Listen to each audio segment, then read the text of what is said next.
dengan Mbak siapa ya? Dengan Maliha. Oh, Mbak Maliha. Gimana tadi perjalanannya ke sini, lancar? Lumayan lancar, tapi agak macet sedikit. Oh, macet. Eh, tapi nyasar nggak tadi? Enggak sih. Oh, enggak. Alhamdulillah ya nggak nyasar. Iya.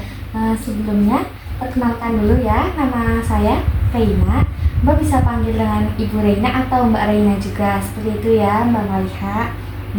Mbak Maliha sendiri sebelumnya pernah mengikuti konseling atau belum? Belum sih. Oh, belum pernah ya. Jadi ini pertama kalinya ya? Iya.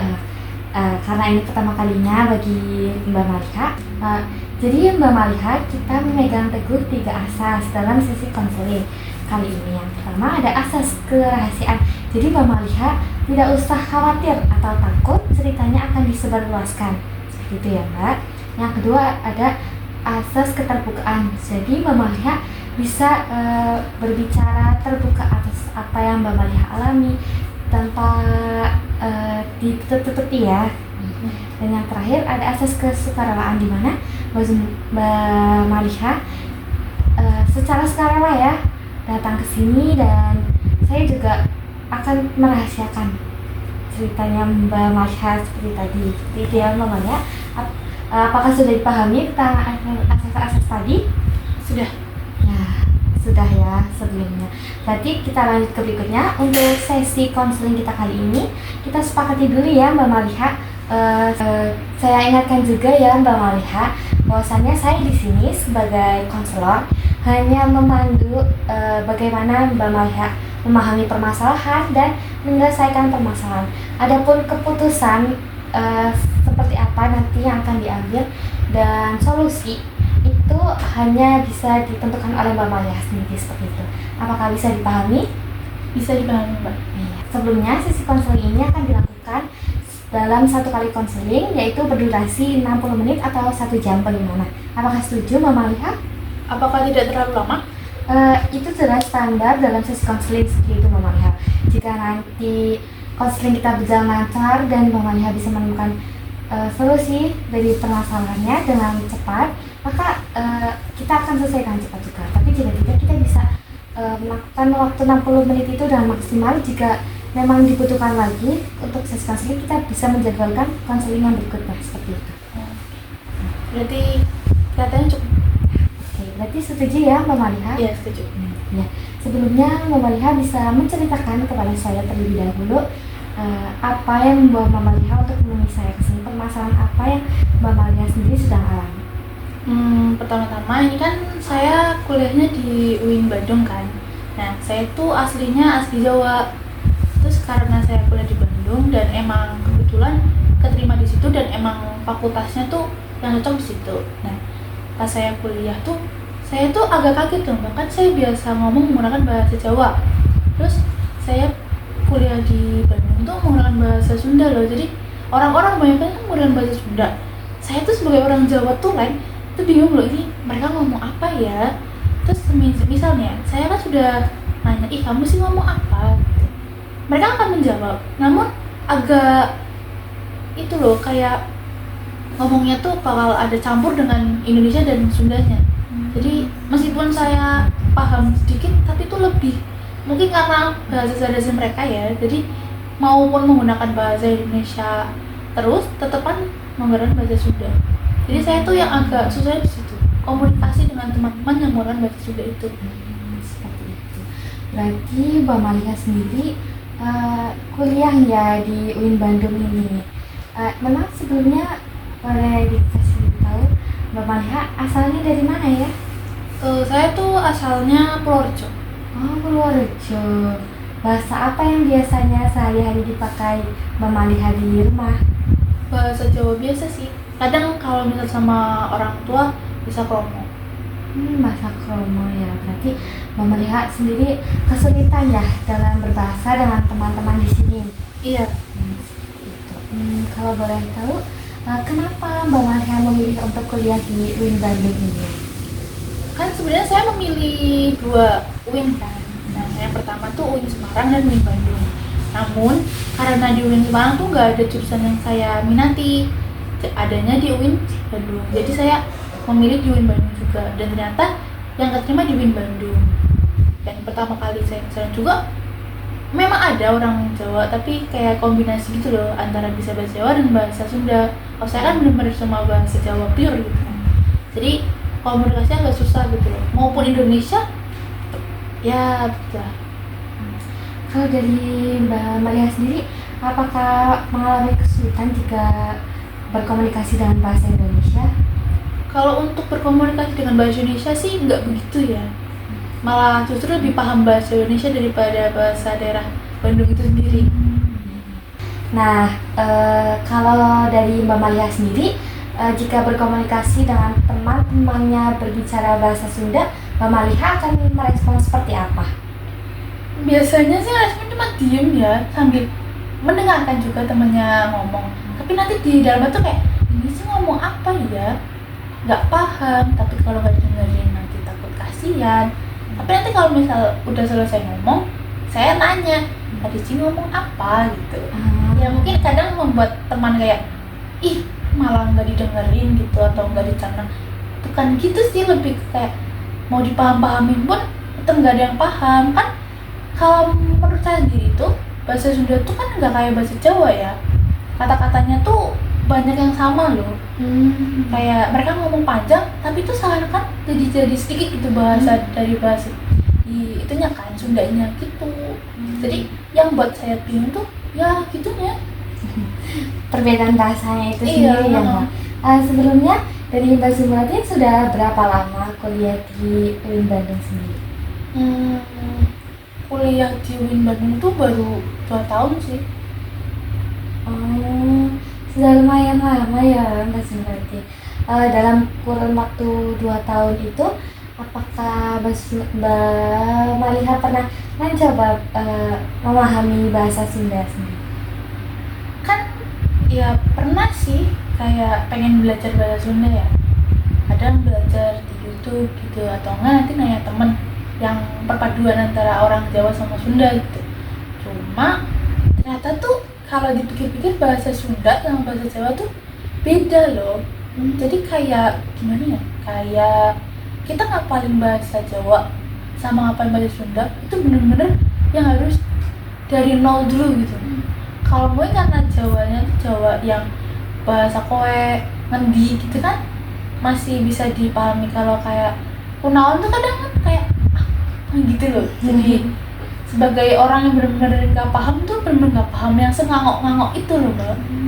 Berarti Mbak Maria sendiri sebenarnya sudah berusaha belajar bahasa Sunda, tapi memang merasa kesulitan seperti itu ya. Sebelumnya Mbak Maria sendiri inginnya yang diharapkan ketika berkomunikasi dengan teman-teman itu seperti apa? Harapan saya sih kalau misal sedang berkomunikasi itu kayak gimana sih ya, kayak pure bahasa Indonesia aja gitu loh. Mungkin ya namanya orang kan ya, ada yang tiba-tiba ngomong pakai bahasa mereka sendiri. Saya juga kadang menggunakan campur loh, dan bahasa Indonesia sama bahasa Jawa. Tapi kan kalau menurut saya tuh bahasa Jawa nggak bisa begitu sulitnya gitu loh, masih agak sama dengan bahasa Indonesia kan. Ini kalau Sunda tuh kayak gimana gitu, kayak menurut saya tuh lebih susah dihafalin. Jadi tadi kan keinginan Mbak Maria sudah disebutkan ya, terus realitanya seperti apa, dan biasanya Mbak Maria jika mengatasi perbedaan bahasa itu apa yang biasanya Mbak Maria lakukan? Gimana ya, realitanya sih memang tetap aja menggunakan bahasa Sunda ya. Terus cara saya mengatasinya itu biasanya kalau misal teman menggunakan bahasa Sunda nih, nanti saya tepuk, jangan ngomong bahasa Sunda dong, gak paham gitu, ngomong bahasa Indonesia aja. Ya jawabannya iya aku lupa kamu gak bisa bahasa Sunda gitu. Terus kadang akhirnya tuh ngomong pakai bahasa Indonesia. Cuma mungkin karena aku orang Jawa jadi pakainya Indonesia. Tapi kalau sama sesama yang orang Sunda tuh tetap pakai bahasa Sunda. Jadi kayak semisal teman saya sama teman saya berdua gitu ngomong Indonesia. Nanti kalau ada temen yang lain baru Sunda. Jadi saya tiba-tiba kayak mereka ngomong apa ya? Itu lagi. Iya seperti itu tadi ya. Jadi perasaan Mbak Maliha gimana?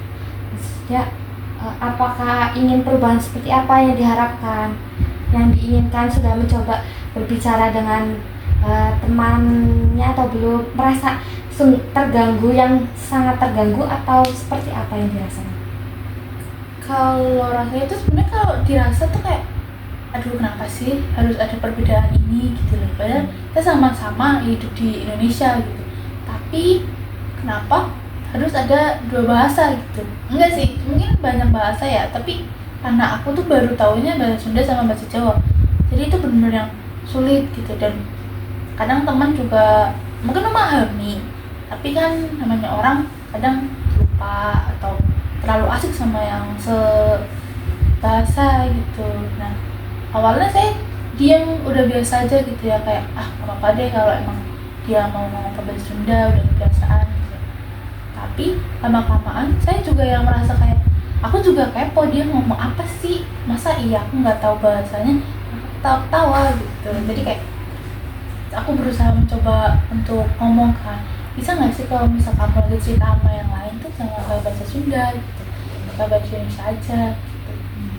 Jadi Mbak Malia itu sudah berusaha kan, dilihat tadi kita flashback ke belakang, Mbak Malia sendiri sudah berusaha belajar bahasa Sunda, sudah 2 tahun juga ya menetap di sini. Rencananya pengen lulus cepat kan ya? Iya. Nah berarti tinggal beberapa tahun lagi ya di sini ya. Terus Mbak Malia juga sudah berbicara dengan teman seperti itu ya. Nah dari semua itu yang ingin Mbak Maliha lakukan sekarang, setelah kita melihat ke belakang, Mbak Maliha merasa keberatan dengan bahasa Sunda yang berbeda ya, dan Mbak Maliha merasa kesulitan. Itu kesulitan yang Mbak Maliha alami. Nah untuk solusinya tadi, Mbak Maliha sudah pernah mencoba belajar bahasa Sunda. Iya, sudah. Dan untuk kegiatan sehari-hari, Mbak Maliha biasanya memang berbicara dengan bahasa Indonesia, tapi kadang memang ketika teman Mbak Maliha berbicara dengan teman lain yang bisa berbahasa Sunda, Mbak Maliha merasa tidak nyaman ya, seperti itu. Iya. Merasa tidak nyaman. Nah, untuk mengatasi ketidaknyamanan itu biasanya Mbak Maliha seperti apa? Mengatasinya tuh paling mengalihkan itu loh. Jadi kayak bermain handphone saja sih. Jadi biarkan mereka yang bicara, saya yang menyendiri gitu. Nanti kan biasanya kalau orang notice kan, oh iya deh aku lupa kamu bahasa Sunda gitu, baru diajak ngomong. Daripada nanti makin sakit hati, jadi ya menjauhkan diri lah. Seperti itu. Jadi Mbak Maliha memilih untuk membiarkan ya seperti itu. Iya. Namun biasanya teman itu menotis ya. Seringnya sih menotis. Seringnya menotis ya. Saya ingatkan lagi ya Mbak Maliha, saya di sini sebagai perantara. Bukan pengambil keputusan, bukan di saya, tapi ada di Mbak Maliha sendiri. Dari sesi konseling yang sudah kita lakukan dari awal sampai akhir, apa yang bisa Mbak Maliha simpulkan dan apa yang akan Mbak Maliha lakukan ke depannya mengenai perbedaan bahasa yang Mbak Maliha alami saat ini? Kesimpulannya kayak saya bakal berusaha lagi sih menggunakan bahasa Sunda yang sehari-hari itu, dan juga saya akan lebih, kalau semisal gak bisa juga tetap mengingatkan teman agar tidak menggunakan bahasa Sunda juga. Seenggaknya nanti bisa kayak membantu loh, saling melengkapi gitu, diajarin dikit-dikit. Seperti itu ya. Jadi apakah Mbak Maliha sudah merasa menemukan solusinya atau belum? Jadi solusi apa yang akan Mbak Maliha terapkan ke depannya? Solusinya yang saya akan terapkan itu kemungkinan belajar terus menggunakan bahasa Sunda dan berlatih ngomong di depan teman-teman atau teman sekos atau gimana gitu. Nah, kalau semisal emang tidak paham sama sekali, baru kita tegur temannya gitu. Seperti itu ya. Berarti Mbak Maliha sudah men-statement akan berusaha, tapi tidak memaksakan diri juga ya Mbak Maliha, dan juga untuk berusaha selalu mengingatkan teman, ya kan? Mungkin memang teman lupa atau bagaimana ya, jadi Mbak Maliha sendiri bisa menegurnya saja, seperti itu ya.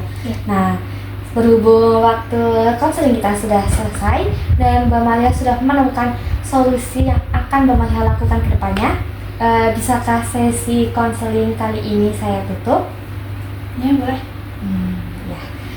Sebelumnya, mohon maaf jika banyak kekurangannya dalam sesi konseling kita. Semoga Mbak Maria ke depannya bisa semakin berbaur dengan teman-teman di UIN Bandung ini. Terima kasih juga ya Mbak udah mau mendengarkan cerita saya. Iya, sama-sama Mbak Lihat. Ya. Hati-hati ya di jalan. Iya Mbak, terima kasih. Sama-sama. Jadi, 내 하루 흔들어 마치는 여덟 시